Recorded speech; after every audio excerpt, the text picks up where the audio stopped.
এই মুহূর্তের একটি বিগ ব্রেকিং নিউজ আমাদের এবি নিউজের পর্দায়। আনন্দপুর জিপির বরগুল এলাকায় এক অজ্ঞাত পরিচয়ের ব্যক্তির লাশকে ঘিরে চাঞ্চল্য। বরগুল এলাকায় পূর্ত সড়কের পাশে থাকা একটি ফিশারিতে এক অজ্ঞাত পরিচয়ের লাশ দেখতে পায় স্থানীয় যুবক। ঘটনার খবর এলাকা জুড়ে চাউর হতেই কৌতূহলীদের ভিড় জমে ঘটনাস্থলে। সেই ঘটনার খবর জানানো হয় কালীবাড়ি পুলিশ ফাঁড়িকে।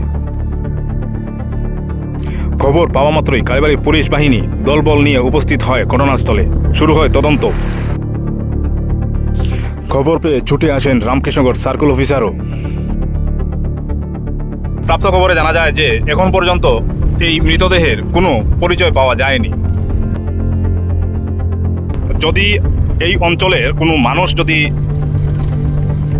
খবর পাওয়া না যায় আর যদি সন্দেহ থেকে থাকে যে এই মানুষ চিহ্নিত হয়ে গেছে বা পরিচয় পাওয়া গেছে, তাহলে রামকৃষ্ণগড় থানার অন্তর্গত কালীবাড়ি পুলিশ ফাঁড়িতে যোগাযোগ করতে পারবেন।